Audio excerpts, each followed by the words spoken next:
Hey guys, my name's Justin and welcome to Healthboro, where we care about the design behind designer luxury. And if you do too, make sure to subscribe. So what is the new dance now? I don't know what the new dance is. Okay, so I am not of that generation, I'm a millennial, but I really admire Generation Z, as they call it in Europe. So I thought I would compile a short list of some of the most like Gen Z Y2K bags in the most ridiculous way.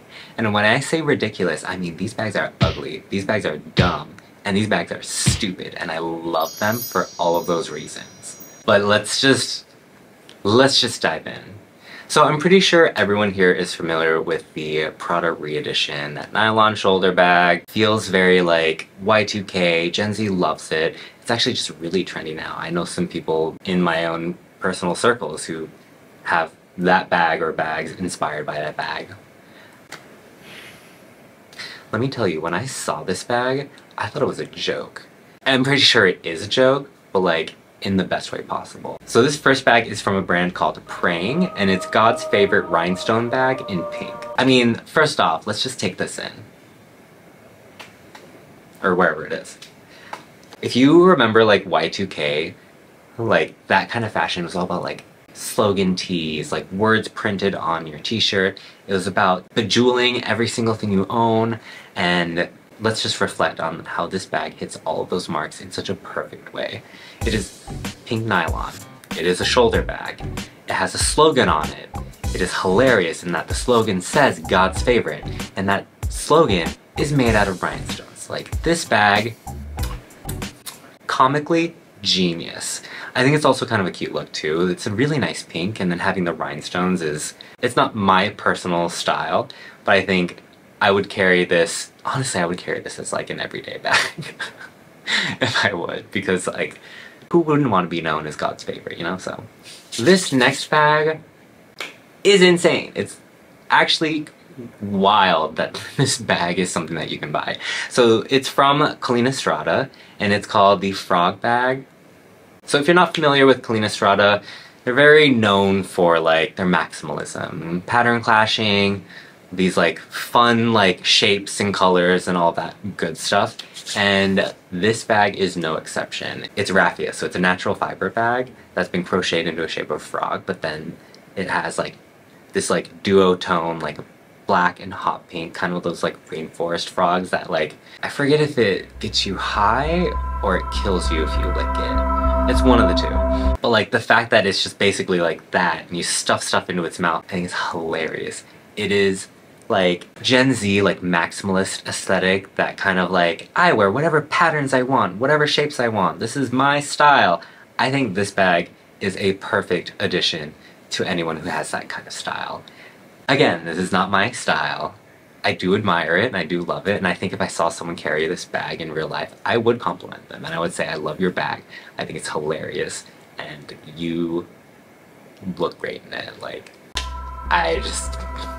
This next bag I wanted to talk about is from GCDS, and it's called the GCDS Faux Fur Hobo bag.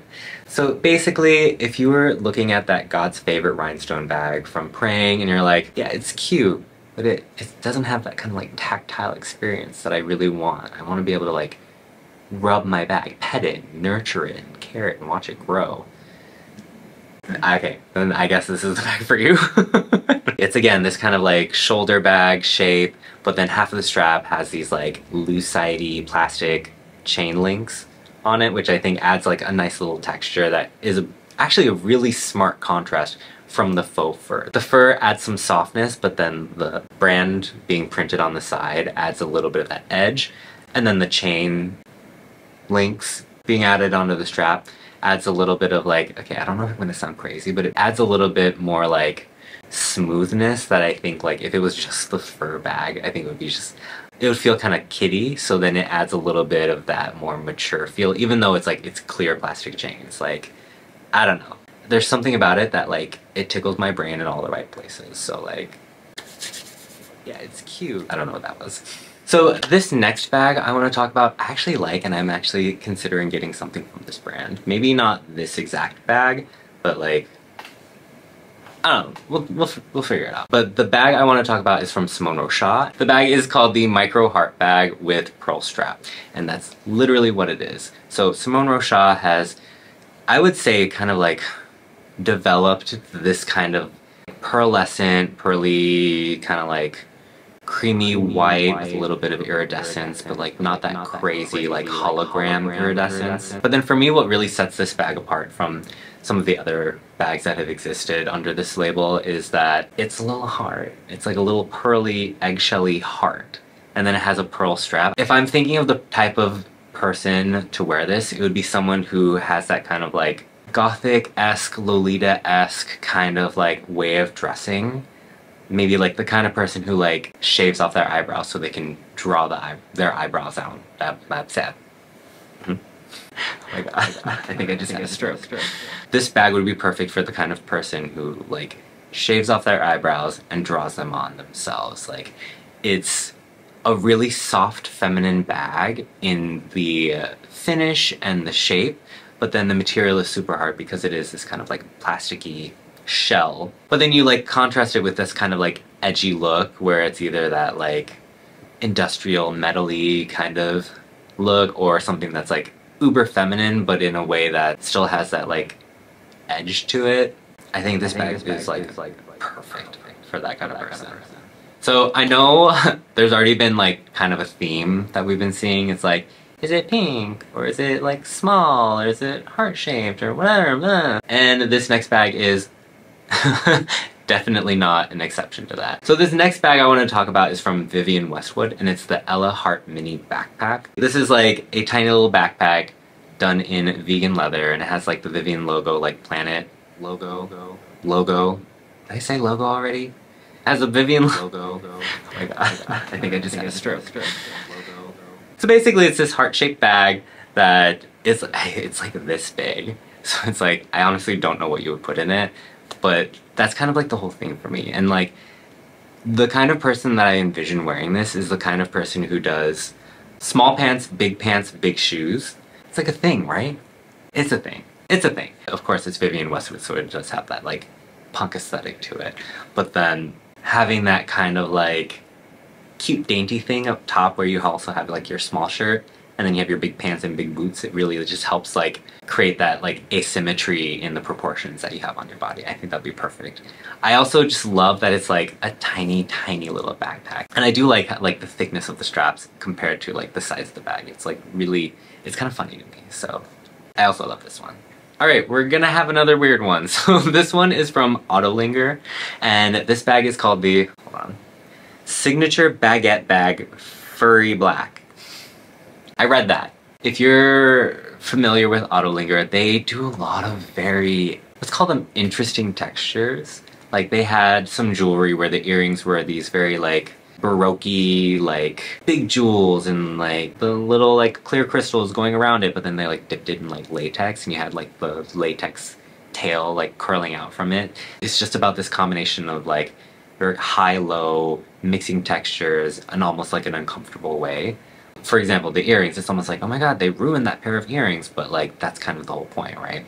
This bag, I would say, is absolutely not an exception to that as well. It looks like it's almost like this uncomfortably molded clay. I mean, the texture and the look of it is based on like ceramic, but then it is like a plastic. But the way that it's molded, it almost like, if you have like, what's that phobia of when you don't like looking at a lot of little holes, trypophobia or whatever? Like, I feel like this is very close to like triggering people with trypophobia. Again, it's kind of that contrast because you have this tactility of the furry handle, but then the actual bag looks hard and has this like weird texture to it. I think it's such a weird like mind whoops. To call it, like it like messes with your mind. I don't know, it just doesn't go together, but then like seeing it together, it actually just makes sense for me. Does that make sense? Sorry, I just keep looking at it because it is such a strange bag. Okay, let's go back to a little bit more like, ooh, fun, Y2K kind of stuff. So the next bag I want to talk about is from Blumarine. So Blumarine was a brand, or is a brand, that was very active in the 2000s. I think they kind of like faded away a little bit, but then there's been a recent resurgence where like, because Y2K has had such a comeback with like butterflies and hearts and like the ideas of toying with femininity and sexuality and things like that, Blumarine has actually been able to come back with force, and they've used these kinds of themes that they had used before. To me, some of their designs look a little dated in that like it looks like it literally is just straight out of like Y2K. That being said, I do think that this bag is kind of like a nice update to it. So the bag I want to talk about is the Cutie bag in Eco Fur with logo, with the Blumarine logo on it. It's basically like a little top handle bag in the shape of a heart, and it's made out of this like faux fur. And then it just has like the bee from the Blumarine logo embroidered on the front of it. I know we've talked about pink bags, furry bags, heart bags, but then it like all comes together right now. So we're having a furry pink heart bag with a tiny handle and it's just a tiny bag. When you look at all these bags, other bags separately, it's like, whoa, that's a lot, that's a lot, that's a lot. But then you kind of put all the elements together, and because Blumarine, I think they understand like how to balance all of that, it looks good. I actually really like this bag. Like, I'm not saying that this bag is my style, because it's not. I just feel like it's a fun, updated take. Like, it looks new, but still with all of those elements of like yesteryear. Oh my god, it's like 20 years ago, but you know, whatever. But yeah, those are just some of the most like ridiculous like Gen Z Y2K bags that I could find right now. So the fun thing about these bags is because they're not from any of like the super major, well-established fashion houses, they're all at a decent price point. I think one of them's like 90 bucks and it goes up to like maybe like 500. I think they're maybe 700 or something like that, but like they all have that kind of like weird energy where like if you wanted a statement bag that was kind of fun, affordable, and that was trendy, I would say like it's not so bad of a purchase if you know like you want a bag that you're gonna wear for like a few years and then maybe just hold on to it because then you had your memories, or I guess even try to resell it. I don't know, it's not my thing. But yeah, I don't know, let me know, do you guys like any of these bags? If you don't like any of them, I totally get it. A lot of these bags are very polarizing in like the style, shape, color, whatever, but I don't know, they're definitely for someone. Like, these went into mass productions, but let me know what you guys think. I love hearing from you guys. But yeah, that is all I have for you today. If you like this video, make sure to like and subscribe. It lets me know that you like this kind of content and that you too care about the design behind designer luxury. Until next time, is that it?